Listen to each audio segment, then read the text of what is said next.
Fala investidor, fala investidora, como é que vocês estão? Espero que sejam todos muito bem. Quem fala é o André, criador do canal Investidor Qualificado, e neste vídeo nós vamos tratar um tema que eu comentei lá no nosso grupo do WhatsApp, que inclusive é o segundo link aqui na descrição, você está convidadíssimo para entrar.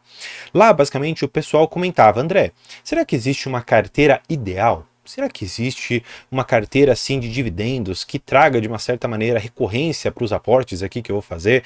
Advindos naturalmente ali dos rendimentos que são pagos, dos dividendos, juros sobre capital próprio. E aí o pessoal começou a falar: olha, eu gosto dessa carteira, eu acho que assim fica legal. E aí eu decidi então trazer aqui para vocês algo que eu tenho comentado lá com eles, o que seria para mim a carteira ideal. Antes da gente ir efetivamente aqui para as empresas, eu quero passar para vocês o seguinte: nada disso aqui é uma recomendação de compra ou de venda, é apenas um experimento que nós estamos fazendo a respeito do que é ou não uma boa carteira de investimentos, e eu vou trazer para você aqui alguns ativos. Alguns deles eu vou ter que substituir, porque nem todas as pessoas conseguirão aportar neles, afinal de contas são investimentos ou veículos de investimentos destinados a investidores qualificados, e exatamente por isso eu vou fazer uma troca para ativos que são bastante parecidos e que de uma certa maneira você poderia enxergar a mesma tese de investimento nos dois e poderia então pensar que seria uma boa tese. Então, para que a gente pare de enrolação, vou trazer vocês aqui para a tela e nós vamos falar do primeiro aqui, um fundo que eu tenho, que é o 20 Energia. Vocês podem ver aqui em cima VIGT11. É um fundo bastante interessante. E eu explico para vocês o porquê. Basicamente aqui você está vendo um pouco das instalações aqui que ele tem. Basicamente ele tem energia tanto advinda do sistema eólico, tanto quanto do sistema hídrico por meio de PCHs, que são pequenas centrais hidrelétricas. Além disso, ele tem também algumas linhas de transmissão. Basicamente, o portfólio aqui está quase ali, meio a meio, 50-50, em termos de receita advinda de geração de energia e outra parte ali da transmissão de energia. E aí você deve se perguntar: André, o que esse fundo tem de mais? Basicamente, ele é um fundo que a gente chama de fundo curva J. O que ele faz? Ele vem aqui no dia 1, ele vem pagando até o momento que ele faz isso aqui. E ele sobe a renda. Só que o que acontece? Existe um outro efeito que você precisa saber também, que o que acontece? As concessões, naturalmente aqui de transmissão e geração de energia, elas vencem, elas têm um prazo para acabar. E o que acontece? No final dessa concessão, o poder público ele tem que, vamos dizer assim, indenizar a empresa pelos ativos que ela, poder público, ficará no final das contas. Por quê? Porque imagina só, eu, empresário, vou lá e invisto em muitas linhas de transmissão. Fico ali recebendo a RAP, aí chega no final ali dos 30 anos, eu perco aqueles ativos. Só que eu não vou perder sem receber uma indenização, senão para o poder público seria um enriquecimento ilícito. Sem exatamente a gente entrar em termos muito jurídicos, o que acontece? Essa linha vermelha que eu vou traçar aqui com vocês seria o cronograma, vamos dizer assim, de amortização. O tempo a partir do qual você fica recebendo a RAP e você começa a olhar aqui para baixo e aí você começa a receber indenizações. Então o que acontece? Esse fundo ele tem duas coisas, e assim como todos os ativos de transmissão, não só esse, mas é porque esse daqui tem um ativo específico, tem uma função específica que é distribuir 100% do que ela tiver de resultados. E no final desse prazo aqui, que você vê que uma linha se cruza com a outra, basicamente a partir daqui eu começo a receber um pouco de rendimentos advindos lá da RAP, da distribuição do lucro efetivamente, e um pouco dessa amortização. Porque o poder público fala: olha, já que eu vou ter que te pagar 5 bilhões, por exemplo, para conseguir todas essas linhas de transmissão virem para mim, eu vou fazer isso aqui um pagamento parcelado por 10 anos, por exemplo, eu vou te pagando um pouquinho. Então o que acontece? No final disso daqui, todo o dinheiro que eu apliquei lá no começo, eu investi, por exemplo, R$ 1 milhão. Eu vou receber em cima desse 1 milhão vários rendimentos e no final vão me devolver esse 1 milhão. Claro, isto é, se o fundo não conseguir renovar as concessões, o que eu particularmente acredito que vai ocorrer. Para que a gente dê sequência aqui, você vai ver um pouco do relatório. O que eu gosto, e aí já posso até mostrar para vocês, é um pouco da distribuição que esse fundo tem. Até o momento, né, ele já distribuiu 1/3 do capital, já foi retornado para os seus acionistas. E claro, a estimativa para 2024 é que ele distribua de 9 a 9,60. O que acontece? Esse fundo hoje está cotado a R$ 70. Então, se nós pegarmos, por exemplo, 9,60 e dividirmos por esses R$ 70, eu estou falando de um yield aproximado aqui de 13,7%. É um yield muito interessante comparado, claro, a outros players de mercado. André, eu não consigo investir nisso daqui, mas eu gostei dessa ideia de um pouco de transmissão e um pouco de geração. Existe algo parecido? Bem, existe algo relativamente parecido, que é o ativo ENGIE, a ENGIE Brasil. Claro, ela tem muito mais geração de energia, mas ela tem um pouco ali de transmissão também. E ela conta ali com a TAG em relação à distribuição de gás, que também é um ativo importante, mas que eles venderam uma parcela, não tudo, mas venderam. Com yield aqui ainda atrativo de 7%, tá bom? Vamos seguir aqui um pouco mais de outros ativos, né? E aí você pode ver aqui um ativo que eu gosto bastante também. Ele é, entre aspas, ali uma commodity, que é a própria Irani, tá bom? O que acontece? Eu gosto muito dessa tese de que você tem basicamente papéis ondulados, que são esses daqui que estão mostrando, por exemplo, as caixas, e você tem também ativos como essa moça está segurando, que é uma sacola de venda, por exemplo, de mercadorias ali, e você pode ter exatamente essas questões dentro do seu portfólio. Por conta de ter menos oscilações em relação ao volume, tirando ali os ativos químicos, que são a terebintina, que tem alguns outros ali também que são mais oscilantes, você tem aqui resultados muito bons. Tanto é que quando você olha para política de distribuição de dividendos, você pode até enxergar aqui, ó, eles vão fazer distribuições aqui com base na proporção da sua participação no capital social. Seguindo aqui, eles colocam um pouco sobre a administração da política e a gente pode chegar finalmente ao que eles vão trazer aqui para a gente em termos de distribuição. Então vamos lá. A companhia distribuirá dividendos adicionais com base na demonstração no montante de 50% do lucro líquido anual. Então, são dividendos adicionais. O que acontece? Eles basicamente colocam que eles vão fazer o pagamento aqui, ó, trimestral, vocês vão ver, ó, pagamento será feito no último dia do mês, subsequente à declaração, e aí sempre eles colocam depois dessas demonstrações trimestrais. Então, basicamente, o que acontece? Você tem uma política de 25%. Cada trimestre eles vão pagando um pouquinho. E aí o que acontece? Quando você chegar neste último trimestre, eles podem deliberar 50% a mais de dividendo, desde que algumas condições aqui sejam preenchidas. E eu gosto muito desse tipo de ativo. E aí, claro, você pode ver aqui alguns números. O lucro líquido no quarto trimestre ficou em 383 milhões de reais, uma dívida líquida EBITDA bastante controlada. Basicamente 2 anos a empresa que se paga, tá bom? Bem, se você está gostando desse vídeo, eu só vou te pedir uma única coisa. Você pode me entregar uma forma de dividendo, um tipo de dividendo que o YouTube gosta bastante, que é o seu curtir. Deixa aqui embaixo, não custa nada. Mas, para a gente seguir, vamos aqui para Copasa, um outro ativo que eu particularmente gosto muito.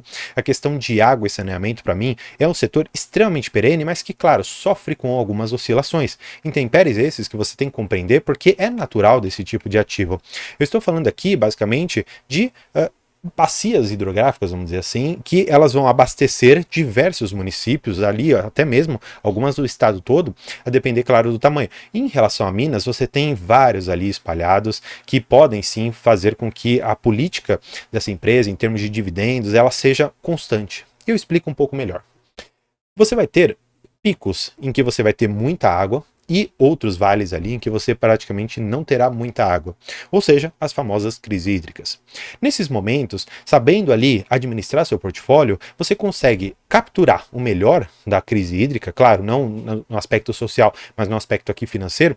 Os números vão estar mais apertados, a cotação provavelmente mais baixa, só que a política dessa empresa é bastante interessante, porque eles colocam basicamente aqui pra gente que eles têm o mínimo legal obrigatório, que é de 25%, e eles colocam aqui que eles têm o limite máximo de 50%. Claro, esses são os dividendos regulares. Eles podem propor a dividendos extras ou a dividendos extraordinários aqui que podem ultrapassar esse 50% do lucro.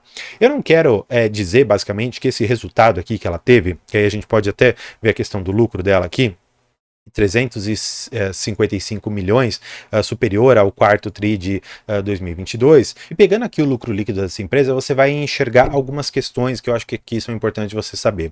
Quando você vê o lucro líquido por ação em 2023 em relação a 2022, você vê que de fato você teve um aumento bastante expressivo, na ordem aqui de números grandes, praticamente aqui 500 milhões de reais. Ponto é que isso foi impactado por não recorrentes que a empresa teve, e ela já trouxe isso, só que independentemente, ela ainda assim trouxe um resultado muito interessante. Vamos supor que ela pague aqui desse valor, metade, tá bom? Então vamos considerar aqui 3,64 dividido por 2 dá 1,82. A Copasa, ela tá hoje mais ou menos ali nos seus R$21. Então, vamos pegar esse 1,82 dividido por 21, o que daria um yield aproximado aqui de 8,6%, um yield muito interessante. E aí você deve estar se perguntando, André, será que nesses preços valeria a pena, talvez, colocar a Copasa no meu portfólio? E eu falo por mim. O meu valuation diz que não. O valuation considera que abaixo dos R$19 começaria talvez a entrar dentro do meu radar, porque começaria a dar uma certa oportunidade. Nos 20, 21 já foge um pouco, tá bom? Seguindo um pouco, eu vou trazer para vocês aqui o BRZP11, um ativo que eu particularmente sou apaixonado, não porque ele eu analise de forma holística aqui, eu analiso de forma bastante clara o que esse fundo tem feito. E basicamente ele é um fundo que investe no porto de Itapuã, ele é um fundo destinado para qualificados, então não é aberto para todo mundo. Ele tem uma política de distribuição de dividendos também, ali na ordem de praticamente tudo que ele receber. E claro, existe aqui uma linha de evolução crescente nesse fundo, eu já falei bastante aqui sobre ele. Então a gente pode até dar uma olhada aqui nas características desse fundo, né? E eu quero trazer vocês para a parte que eu acredito que é principal, né? Se você for ver, na atual precificação do fundo, considerando as projeções que esse ativo tem, significa que eu estou recebendo hoje, na data aqui de 29/2/2024, claro, quando saiu o item aqui, o relatório, IPCA mais 16,37%. Olhando para outras coisas, você pode ver algo que eu acho que é aqui onde o pessoal adora. Você recebeu aqui, em um ano, R$4, pouquinho. Recebeu no outro, 5,64. E o que acontece? Se você se mantiver no ativo, para daqui, basicamente, 6 anos, eu sei, vai demorar um pouco, você vai receber R$20 por ano em relação a esse ativo. Considerando que hoje ele está custando basicamente ali os seus R$108, a gente poderia fazer essa conta, seus R$20 dividido por 108. Daria um yield aproximado por ano de 18,5%. E só para você ter ideia, meu preço atual é de R$95. Então, olha só, se juntarmos esses R$20 dividido pelos 95, que é meu preço médio, eu estou falando de um yield anual de 21%. Considerando que ultrapassado 2031, esse fundo continuará crescendo. Então, olha só que interessante. Mas, claro, esse daqui é um ativo destinado para qualificados. E, claro, que eu teria que trazer para vocês aqui algo semelhante. Por isso que eu trouxe a Santos Brasil. Basicamente, aqui é uma administração portuária. Não tem hoje um dividendo tão interessante assim. Tem uma cotação razoável. Já subiu bastante também nesses últimos 12 meses. Mas, de uma certa maneira, ele tem entregue para os seus acionistas um pouco de rendimentos aqui. Tem melhorado ano após ano. Tanto é que tirando, vamos dizer, 2015 a 2020, o Porto tem começado a trazer melhores resultados, pagando em 2021 25 centavos, pagando em 22 65 e em 2023 39 centavos, quase 40 centavos aqui, tá? Não é o melhor dividendo comparado, claro, com o BRZP, mas tem a mesma filosofia de investimentos por detrás. E por fim, eu não poderia deixar de trazer uma das ações que eu particularmente recebi o maior dividendo até hoje, que é a própria Comgás. Para quem é da região sudeste, sul do país, talvez conheça bem essa empresa, porque basicamente ela é uma distribuidora de gás. Ela não tem muito assim o que eu possa explicar dessa empresa, porque seria simples, e ele está até mostrando aqui pra gente. Ele tem tantos e quantos quilômetros de rede aqui de esgoto, fez um contrato com a Petrobras de tantos e quantos anos ali para continuar fornecendo gás. A Petrobras ela retira ali do pré-sal, manda para a Comgás e ela faz então a distribuição. O que acontece? A Comgás, ela está, vamos dizer assim, dentro da Compass. Compass é uma holding que tem outras tantas empresas do setor de distribuição de gás. E ela tem Sugás, tem outras tantas lá que operam também para o norte, nordeste, até mesmo no centro-oeste tem algumas. E o ponto é que essa Compass ela está dentro da Cosan. E a Cosan, ela precisa de dividendos. E para todas as empresas controladas que ela tem, ela fala o seguinte, olha, o que eu quero é dividendos. Mandem para mim todo o lucro que vocês tiverem, porque eu preciso pagar a Vale, eu preciso pagar aqui outros investimentos que eu preciso fazer, etc, etc. E aí eu fiquei pensando, poxa, a Comgás não é muito líquida, tem um free flow baixo, tem inúmeros problemas ali em relação à governança corporativa. No entanto, olhando para a questão de que eles não vão ter interesse em retirar um free flow de menos de 1%, gastar um dinheiro com isso, para eles seria besteira. Tanto é que no fechamento, vamos dizer assim, o fechamento branco de capital, eles disseram que não iriam fechar completamente ali a Comgás. E finalmente eu recebi um valor de R$12 por ação. No ano de 2023 inteiro, ela pagou 16. E aí, eu ficaria exatamente ali com o valor de R$1.600 que eu recebi desta ação no ano de 2023. Só para a gente dar uma passada aqui nos lucros, olha só que interessante. Resultado diluído por ações. E aí eu tenho a preferencial no ano de 2023. Ela teve aqui um lucro de R$11,43.